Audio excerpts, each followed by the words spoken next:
Të nderuar teleshikues, selamu alaikum. Mirë se vini në ciklin ton të emisioneve Familja. Ashtu si çdo e mirë e ka një fund, po ashtu pra dhe e mira më e madhe që është në shoqërinë njerëzore, familja, ose më saktë, trajtimi të kësaj teme në emisionin ton, jemi pra drejt përfundimit. Posaçërisht, ky është emisioni i fundit. Nisur nga kjo, kemi menduar që të bëjmë një përmbledhje ose le të themi një rikujtim të temave dhe pikave kyçe të cilat i kemi trajtuar më parë. Por, për të na ardhur në ndihmë që ta realizojmë këtë si gjithmonë bashkë me në studios Hoxha i nderuar Ahmet Kalaj. Hoxha i nderuar, mirë se erdhët. Mirësejt. Atëherë kemi folur për institucionin e familjes si një nga institucionet më të vjetra, le të themi pra, që ka trajtuar feja, por edhe vetë raca njerëzore. Të donim një diçka në lidhje me rëndësinë e familjes në Islam pra. Bazamendi dhe qeliza kryesore dhe themeli ku ngrihet domethënë shoqëria njerëzore është familja. Rregullimi i saj do thotë një gur i vendosur ashtu siç duhet në murin e shoqërisë njerëzore. Për këtë arsye dhe Zoti ka kushtuar rëndësi familjes, për këtë arsye ne kemi edukim familjar, jo thjesht edukim prindëror në Islam, por kemi edukim familjar, pasi gjithë familja ka kontributin e vet në mënyrën se si ndërtohet karakteri i individit, i personit, dhe për këtë arsye është kaq e rëndësishme. Për këtë arsye edhe në botën tjetër është i vetmi institucion që vazhdon. Pra familjet do të jenë edhe në botën tjetër, pra normalisht familjet besimtare do të jenë bashkë në xhenetet e Zotit. Pra njeriu duhet të investojë ta ruaj familjen që ta vazhdojë dhe në botën tjetër. Dhe një nga humbjet që ka njeriu në botën tjetër, ai që përfundon në zjarrin e xhenemit, që është përveç se nuk e fiton xhenetin, po humb edhe familjen. Pra njerëzit në xhenem, përveç dënimit, kanë dhe një dënim plus, që është mospasja e një familje. Ndërsa në xhenet, përveç mirësive dhe begative që ka xheneti, ka dhe një gjë tjetër plus, që është krijimi i familjes, pra vazhdimësia e familjes siç ka qenë jetë në kësaj bote. Por fakt duket sikur ky institucion kaq i rëndësishëm në Islam sot është vënë le të themi përpara sfidës ose krizës ekzistencialiste, pra një fenomen ky që nuk ka ndodhur kurrë më parë. Dhe e bukura e Islamit është sfidant. Pra ndërveçoritë le të themi që specifike që ka Islami të shumta, ka edhe sfidën. Pra të përballet me çdo lloj problematike që do të ketë shoqëria njerëzore ditën e Kiametit. E duke qenë se familja është në diskutim, pra me kuptimin si potencial që duhet të burojë prej familjes, apo siç e thoni ju ekzistencial, do më thënë që Islami i është vënë mballë kësaj gjëje. Dhe jo më kot në Kur'an është e treta. Përmendet. Jo më kot pejgamberi sa më tha, çdo njeri për jush ka përgjegjësinë mbi familjen e tij. Burri ka përgjegjësinë e tij, gruaja bashkëshorte ka përgjegjësinë e saj, çdo antar i familjes ka përgjegjësi. Për këtë arsye dhe Kur'ani thau që keni besuar runi vetet tuaja dhe familjet tuaja nga zjarri i xhenemit. Thot Zoti për shembull për Ismailin alayhis salam, kanë ya'muru ahlehu bis-salati. Ai urdhëronte njerëzit, familjarët e tij që të falin namazin. Wa'mur ahlaka bis-salati wastabir 'alayha. Thot Zoti Muhammed alayhis salam, urdhëroi familjarët që të falin namaz dhe mos u ndaj kësaj gjëje, pra rrin kokë, domethënë me kuptimin mos u tërheq derisa të fillojnë namazin, derisa të jenë të rregullt me namazin. Kështu që Islami, domethënë e ka parë këtë gjë, domethënë si një nga sfidat që do të përjetonte njerëzimi dhe vjen pikërisht Islami me mësimet e veta që familja duhet të jetë, familja duhet konsolidohet, familja duhet të jetë prezente, përndryshe, domethënë kemi daljen e individit nga kontrolli ose shpërfytyrimin e tij. Në disa raste, pra le të themi ky është ekstremi që sulmon familjen, por kemi edhe një ekstrem tjetër i cili i gjendur përballë trosnisë së zakoneve dhe traditave, le të themi, e ka familjen ose martesën thjesht për butafori ose thjesht për shembull të marrë një grua t'ia lesh mamit prindërve ke shtëpia e kështu me radhë, pra cila është këshilla në këtë pjesë për zgjedhjen e partnerit? Normalisht ne kemi thënë gjithmonë që njeriu martohet për veten e tij, për nevojat e tij. Për këtë arsye dhe martesa në Islam ka obligim, ka sunet, ka e papëlqyeshme, ka dhe haram. Pra nëse ti do më martu, se do të çosh në vend forcën e traditës dhe të zakonit, pa qenë ti, domethënë ai që e ndjen këtë gjë dhe ka diçka brenda teje, pra që rreh drejt kësaj lidhje, atëherë nuk është, siç thot populli, mos e merr gocën e hurin qaf kot, e kupton? Pra njeriu martohet sepse e thot Zoti, po edhe është nevojë, le të themi, e natyrshme e njeriu. Dhe për këtë arsye edhe feja, domethënë nuk thot martohet me çfarë del përpara. Islami të orienton që ti të gjesh njeriu në bazë të kritereve që, siç tha për shembull, njeriu mund të martohet për bukurinë e një femre, aty mund të ndodhi ndezja. Njeriu mund të martohet për fismërinë e saj, aty mund të ndodhi ndezja. Njeriu mund të martohet për shkak të pasurisë që mund të ketë një femër, aty mund të ndodhi ndezja. Po njeriu mund të martohet edhe për shkak të besimit që ka një femër, dhe aty mund të ndodhi ndezja. Dhe njeriu mund të martohet për 2 ose për 3 arsye, këtu të përmendur ose të tjera, aty mund të ndodhi ndezja. Pra njeriu duhet të ketë një ndezje për të lidhur me një femër. Për këtë arsye dhe pejgamberi sa për shumë siç ndodhi në rastin që i tha pejgamberi i Zotit, jam fejuar, tha e ke pa mirë tha tek syt, pra me kuptimin i ke parë detajet, je vendosur, je e qetë. Për këtë arsye ose rasti tjetër që tha po më marton babai, tha pa dashur unë ose pa më pyet mua, tha pejgamberi Islam, nuk vlen si martesë. Pastaj erdhi prapë tha pejgamberi, dua ta vazhdoj. Tha pse? Jo tha thjesht desha që të jetë mësim për të tjerët, që mos t'i martojnë prindit fëmijët e tyre, gocat e tyre pa dëshirën e tyre. Pra, Islami ka kushtuar shumë rëndësi kësaj pjese. Për këtë arsye pyetet goca në Islam. Për këtë arsye duhet të ketë opinionin e saj goca në Islam, dhe nuk mund të martohet thjesht nga babai. Pra, nuk është qok. Pra, nuk është, si më thënë, një moment që duhet ta bëjmë. Jo, diçka që duhet ta bëjmë, por duhet të ketë ndjeshmërinë brenda. Për këtë arsye tha Zoti mawaddatan wa rahme. Dashuria është kriteri i rëndësishëm. Qartë, martesë. Ose siç themi në gjuhën popullore, ndezja, duhet të ketë patjetër një ndezje. Një shtys, po, diskutohet.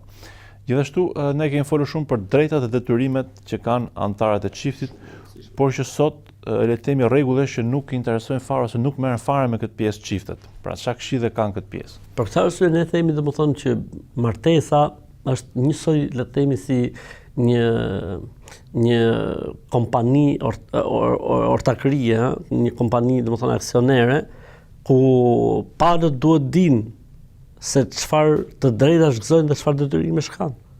Për këtë arsye Islami thotë të drejtat e bashkëshortit dhe detyrat e bashkëshortit, të drejtat e bashkëshortës dhe detyrat e bashkëshortes, të drejtat reciproke, detyrimet reciproke.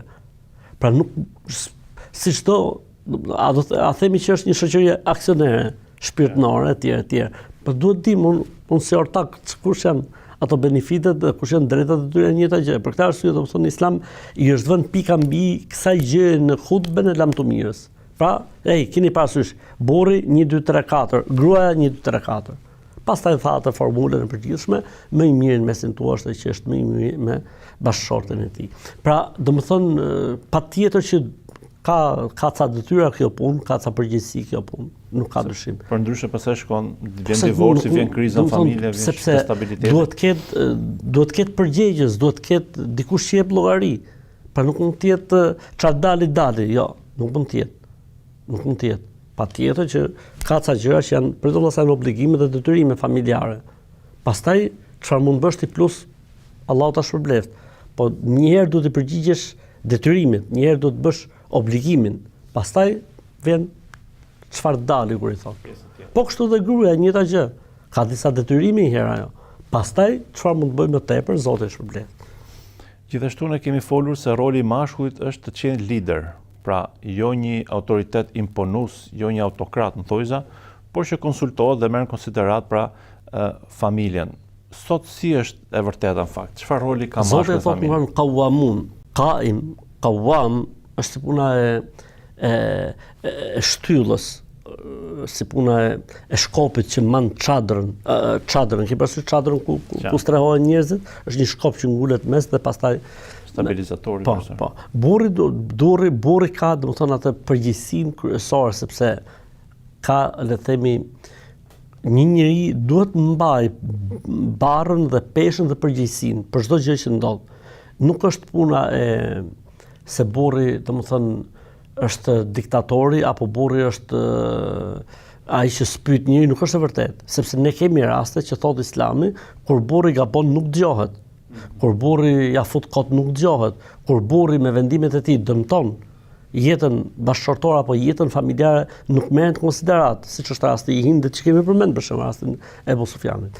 Kështu që kur themi që burri është lideri, ai domethënë duhet të jetë lider i vërtet, jo domethënë një lider pa prezencë ose pa vepra ose pa vlerë, domethënë. Pra nuk është puna se domethënë ty shoqëria të njeh se ti je i zoti i shtëpisë. Puna është ti në të vërtetë sa je i tillë.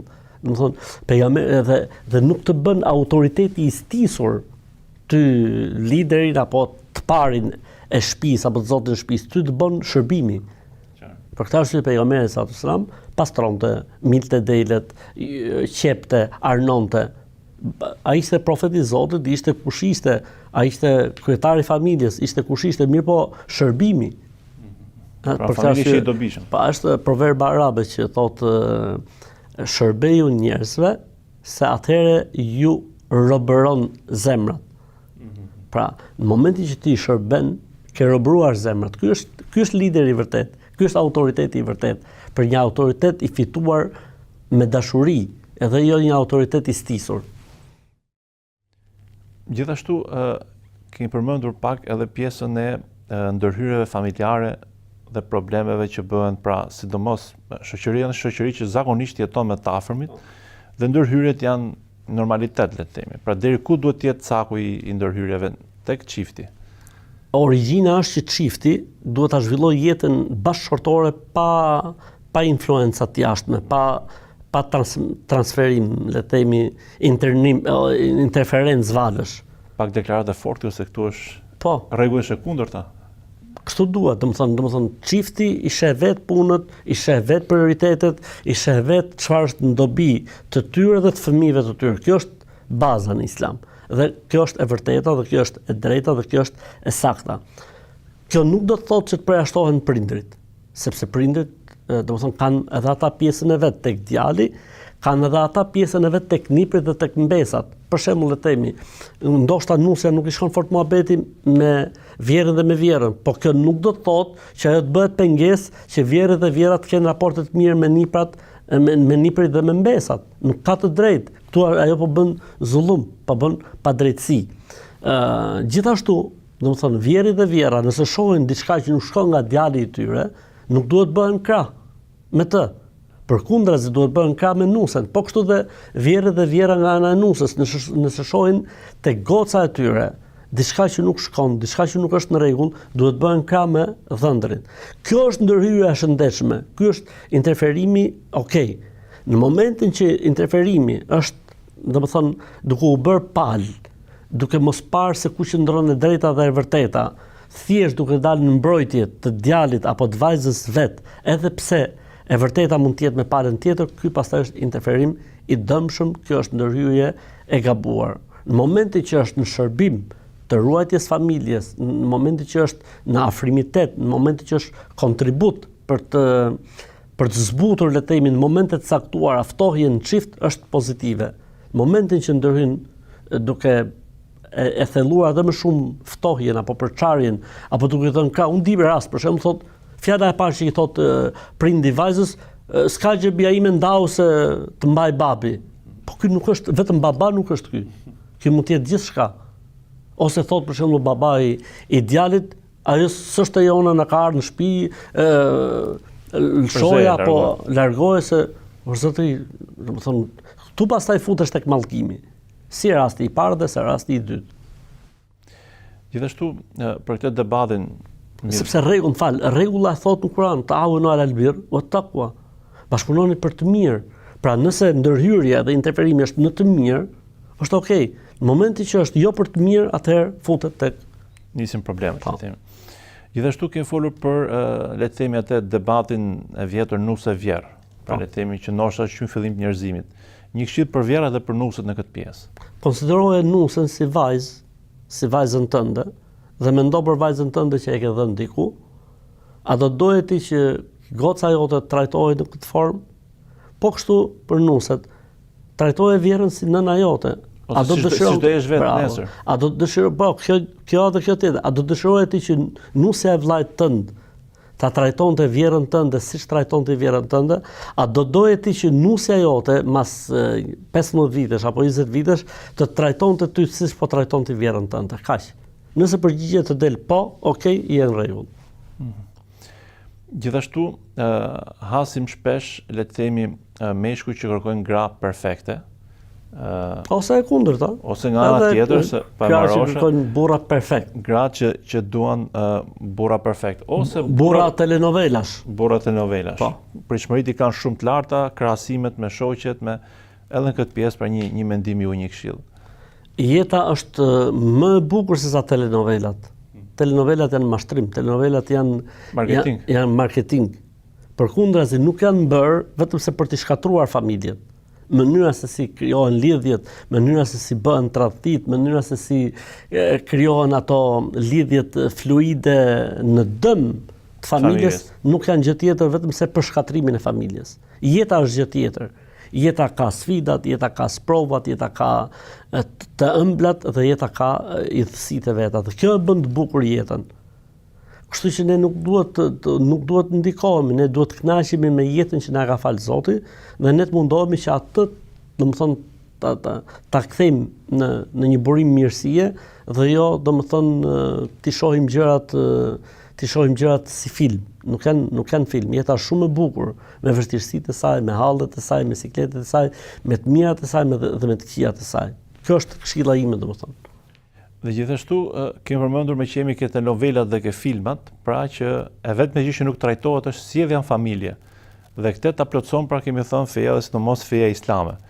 Ku mund të orientohen njerëzit, pra përveç emisionit ton, edhe në referenca tjera që të marrin më shumë rëndësi. Në përgjithësi, domethënë, ka trajtesa interesante, qoftë në gjuhën shqipe, qoftë në gjuhën angleze, mbi familje dhe mënyrën se si duhet të jenë të ndara rolet në familje, obligimet, detyrimet, po gjëja më e bukur si gjithmonë është libri i Zotit, Suneti i pejgamberit alayhis salam, jeta e sahabeve, jeta pra e brezit parë, e brezit dytë.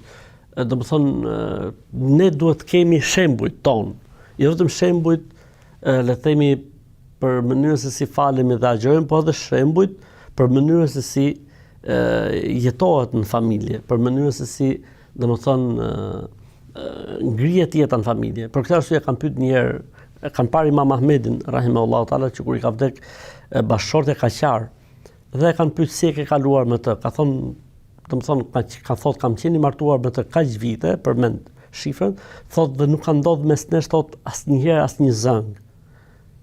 I thotë, po si, arritet, domethënë, sepse është e pamundur. Thotë, dëgjoj, kur më shifte mua ajo të mërzitur, mundoha ajo ta zbuste situatën edhe të mbledhatonte derisa të mikte mërzia. Dhe nëse e shihja unë atë të mërzitur, bëja unë rolin e zbutësit situatës, domethënë të rregullimit të ambientit e kështu me radhë. Pra duhet patjetër të jetojmë në këtë lloj forme. Pra dikush duhet sakrifikoj për të mirën e përgjithshme. Dikush duhet të rriqet, dikush duhet të bëj rolin sikur nuk sheh, sikur nuk pa çdo detaj. Pra, le të them, nuk kërkohet fajtori, por përpiqet gjehet zgjidhja dhe të ketë harmoni familje. Pra, perfekcion nuk mund të ketë. Pra, nëse duam një bashkëshort perfekt, e gjejmë në xhenet. Nëse duam një bashkëshorte perfekte, do ta gjejmë në xhenet. Ne do të jemi perfekt mbasi të shkojmë në xhenet. Kurse në këtë botë normalisht do të kemi, le të themi, mangësitë tona, tmetat tona. Puna është si t'i rregullojmë apo të durojmë ndaj këtyre mangësive dhe tmetave. Gjithashtu një temë interesante që kemi trajtuar është dhe sa ndikojnë mëkatet tek marrëdhënia në çift. Absolutisht që po.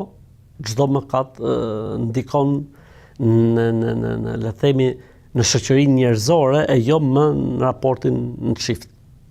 Sikur banorët e fshatrave, sikur banorët e vendbanimeve t'i friksoheshin Zotit, thot Zoti në Kur'an, do të zbrisnin mbi ta mirësitë e qiellit dhe do të dilnin për ta mirësitë e tokës. Lo an ahlul qura amanu wattaqu deri në fund. Kjo funksionon në familjen e madhe njerëzore dhe në familjen më të vogël ose në bashkësinë më të vogël njerëzore që është familja. Pra njerëzit sa më afër Zotit të jenë, sa më afër veprave të mira të jenë, sa më larg mëkateve dhe gjunave të jenë, aq dhe më e mirë do të bëhet jeta e tyre bashkëtorë. Nuk ka dyshim se namazi, largim nga gjunahet, bashkëpunimi si familje në vepra të mira, në namaz, në lëmosh, në iftare, në sëfyre, në një mirësi që po bëhet, gjithë anëtarët e familjes japin diçka, padyshim që do të ketë efektin e vet. Dhe futja e gjunave në familje dhe lënia e saj pas një lloj, le themi, pas një lloj tërheqje vërejtje, normalisht do të japë efektin e vet. Shkatron familjen. Gjithashtu kemi theksuar edhe komunikimin çift. Pra pasi kemi parë që është një nga, le të themi, statistikisht nga shkaqet kryesore të divorceve. Sa rëndësi jep Islami komunikimit në çift? Komunikimi në çift, domethënë është pjesë e domosdoshme një mbarvajtje të mirë në jetën bashkëtorë. Flasit fjalë të ëmbla, komunikimi mirë, se komunikimi është edhe... Jo, komunikimi e folura. E folura vetë.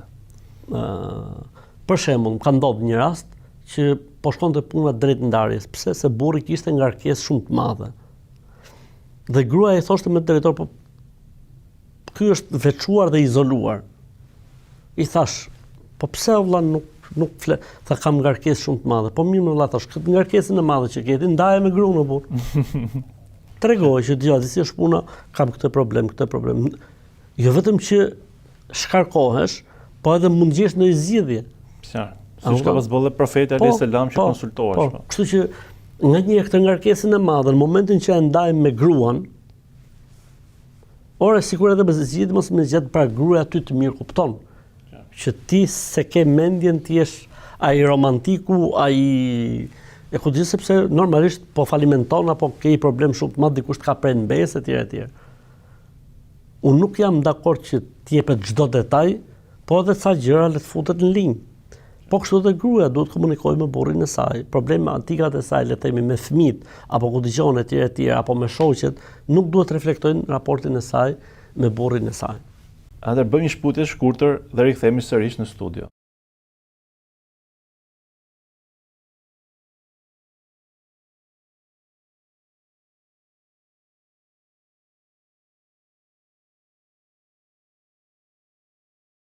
Të nderuar teleshikues, ja pra kur rikthehemi sërish në studio.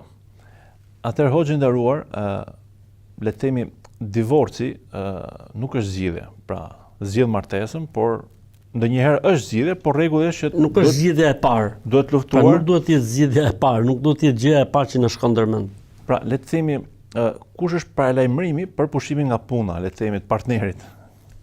Si pra, para se shkosh në divorc, a ka, le të themi mukaddimat, a ka si arrihet pra paralajmërohet partneri, si është procedura, le të themi? Gjithmonë, domethënë është mirë që gjërave të jepet zgjidhje përpara se të shkojë situata drejt divorcit. Problemi është se nganjëherë problematikat mbulojnë njëra tjetrën dhe ndodhemi përballë faktit kryes që s'ka zgjidhje më, se nuk di çfarë zgjidhësh përpara. Po kush ndërhyn këtë moment? Pra, do të hyjë shoqëria, psikologu, imami? Tani shisi është puna, domethënë mund të jetë diçka që çifti e kupton vetë që nuk po shkon mirë dhe mundohet që le të themi çdo situatë ta zgjidhin vete. Dhe në momentin që këta e humbin, le të themi, pjekurinë ose e humbin urtësinë për t'i kapë gjërat atëherë patjetër duhet të kalojmë në një seancë, le të themi, konsulence, ndërmjetësimi, arbitrimi. Këtu mund të futen në lojë prindrit e djalit, këtu mund të futen në lojë prindrit e vajzës për mirë gjithmonë kur bëhet fjalë për rregullim. Këtu mund të futet edhe dikush i jashtëm. E rëndësishme është që, domethënë, t'i shkojmë problemit në fund, se çfarë ndodh ndonjëherë me këto takimet. Pra trajtohet një problematik, trajtohet maja e gjës, ndërkohë që nuk i shkohet problemit deri në fund. Pra le të themi merremi me pasojën, merremi me atë që ka ndodhur, ndërkohë që ne nuk shkojmë në rrënjë të muhabetit, pse ndodhi kjo gjëja? Ky konflikti, ky debati, le të themi kjo zënka, kjo goditja, nga erdhi, nga buron. Pra zgjuarësia dhe mençuria është që të shkojmë gjës në rrënjë, në burim. Aty pastaj aty fillon zgjidhja e vërtet dhe pastaj jepen orientime dhe këshillat. Pra, le të themi divorci nuk është zgjidhje, por është zgjidhje atëherë kur nuk ka zgjidhje, kur nuk ka më dhe dështojnë, të themi, gjitha rrugët për të shkuar drejt një marrëveshje, drejt një mirëkuptimi, drejt një, le të themi, gjuhët përbashkët, atëherë. Po vetë procedura e divorcit pastaj si e Për trajtuar herë tjetër, por për këtë arsye divorci në Islam nuk është një herësh. Kemi, le të themi, 3 faza, siç e kemi përmendur në emisionin e fundit, më duket, kur kemi thënë që kemi fazë të parë, fazë të dytë, pastaj është faza e tretë që mbaron gjithçka. Gjithë ideja është çdo fazë ka pauzën e vet. Dhe kjo pauzë shërben që palët të reflektojnë. Edhe burri, po edhe gruaja. Gjithë secilit kuptoj ku ka gabuar dhe çfarë po humb. Pra shumë e rëndësishme në jetën bashkëtorë të kuptohet se çfarë po humbim. Sepse shumë prej njerëzve bëhen pishman, masi kalon 1 vit apo 2 vit dhe e kupton me fjalë, reflekton, po puna është ai më në kohë për të rikuperuar situatën. Puna është që ne, domethënë për këtë arsye dhe Islami e ka bërë me pauza, e ka bërë me ajde që i thonë, në mënyrë që palët të reflektojnë që palët po. Mos t'i japin në fund, qysh në fillim, domethënë. Po kujdesaria e fëmijës. Pra, kujt i takon, le të themi, rast divorci? Atëherë, normalisht që në këto raste, domethënë referohemi tek traditat dhe tek zakonet, po në Islam shihet kush është më i dobishmi në edukimin e fëmijës. Si më thon, shihet si prioritet përfitimi dhe dobia e fëmijës. Nëse shihet se duke ndejtur tek babai është më e shëndetshme në edukimin e tyre, në rritjen e tyre, rrin tek babai edhe pse është nëna akoma, edhe e kundërta, nëse shihet që nëna është më e dobishme në rritjen, në edukimin e tjetër. Në origjinë, pra bazike në këtë gjë është nëna. Pra në Islam, nëse fëmijët janë para moshës, le të themi 8 apo 9 vjeçare, rrin me nënën, sepse ju ofrohet ajo që s'u afron dot babai. Në momentin që fëmijët janë, le të themi, në moshën 9, 8, 9 e kështu me radhë, ju jepet e drejta të zgjedhin. Pra mes babait edhe nënës, pra fëmia ka koshiencë dhe sheh se ku mund të zgjedhë. Pastaj në moshë madhore, pastaj çështja është më e lehtë sepse edhe përgjegjësitë dhe detyrat që kanë prindërit janë më ndryshe. Pra gjithë ideja është, domethënë, të shihet si prioritet, domethënë dobia dhe përfitimi i fëmisë dhe mosdëmtimi i tij. Kjo është kryesore, domethënë. Normalisht që këtu ndikohet nga medhhebet, pra mënyra se si gjykohet nga medhhebet dhe shkollat juridike, po edhe ligjet ndonjëherë, pra ti ndonjëherë je në një lloj situate që nuk mund të bësh gjithçka, po do të përmbash, le të themi, legjislacionit, i cili në përgjithësi është në favor të fëmijës dhe të edukimit të fëmijës, nëse do të funksiononte ashtu siç duhet. Në përmbyllje, pra, para se ju të na jepni një këshill, le të themi, të gjithëpërfshirëse për çiftet, për familjet e kështu me radhë, le të themi nëse familjet do të aplikonin fen, pra Kuranin, traditën profetike, sa do ndryshote pra marrëdhënia në çift? Absolutisht do të ishte shumë më afër, le të themi, perfeksionit. Sepse domethënë Islami dhe feja nuk orienton vetëm se tek ajo që është më e mira dhe më e dobishmja. Edhe në rastin e familjes, ruajtjes familjes, konsolidimit familjes, lumturimit të jetës në çift dhe lumturisë bashkëtorë, Islami kushton shumë prioritet, shumë rëndësi. Domethënë vetëm një moment për shembull le të themi, Islami është marrë edhe me puthjen. Është transmetuar që profeti Islam puthte shumë bashkëshortet e tij. Detaje që, domethënë, nuk janë dhënë kot. Ai të ka dhënë një sinjal shumë të rëndësishëm. Rëndësia familjes. Ne në jetën bashkëshortore nuk kemi marrëdhënie diplomatike. Ne në jetën bashkëshortore jemi trup, jemi një trup, jemi i njëjti trup. Hun në libasun lakum antum libasun lahum, si një trup me tesha. Boles. Po, a mund të ri njeriu pa tesha, nuk mund të ri pa rroba. Kështu është edhe jeta bashkëshortore. Kështu që më mbulon të metat rroba mua dhe unë zbukurohem me të. Kështu do të jetë edhe jeta bashkëshortore. Të mbulojnë të metat e njëri tjetrit, të japim sigurinë dhe qetësinë njëri tjetrit, të japim, le të themi, autoritetin përballë të tjerëve nëpërmjet njëri tjetrit. Rroba për çfarë shërben? Për të mbuluar të metat, për të dhënë autoritet, për të dhënë siguri dhe qetësi dhe për të shërbyer në ftohtë për të mbajtur ngrohtë dhe në nxehtë për të mbajtur fresk. Kështu do të jetë jeta bashkëtorë. Jeta bashkëtorë duhet të mbulojë metat, duhet të ketë shërbimin, duhet të ketë sigurinë dhe domethënë duhet të jetë domethënë qetësi, burim qetësie, rahatie. Atëherë Hoxhë nderuar, çfarë këshille mund të na jepni përgjithësi për familjen dhe për çiftet që jetojnë në Atëherë duhet ta shohim familjen si një dhuratë dhe amanet. Pra dhuratë nga Zoti, se në fund fare kur bashkohet një çift, kur krijohet një familje, është prej Zotit gjëja, dhe duhet ta shohim këtë si një dhuratë dhe amanet. Dhe njeriu kur ka një dhuratë të shtrenjtë dhe një amanet të rëndësishëm, sakrifikon. Duhet sakrifikojmë që ta mbajmë, që ta ruajmë në mënyrë që të jemi edhe këtu, edhe në botën tjetër. Hoxhë nderuar, ju falenderoj në emër të teleshikuesve për kontributin e hyrë që na dhat, për metodologjinë që ta sjellësh sa më afër dhe sa më të kuptueshme pra, qasjen teologjike islame ndaj popullit ton, pra në një mënyrë të qasshme për të gjithë. Gjithashtu dhe ju teleshikues nderuar, ju falenderoj për vëmendjen që na kushtuat pra në këto puntata, por duke mos harruar që problemet që keni në familje nuk janë probleme individuale, por është një industri mediatike e cila ndoshta ka punuar kundra familjes, por janë dhe faktorët e brendshëm, përfshirë pra dhe cytjet e shejtanit, dhe gjithashtu kënaqni Zotin në momentin që luftoni për ta mbajtur lidhur familjen tuaj. Zoti ju shpërbleft për vëmendjen që na keni kushtuar. Asalamu alaykum.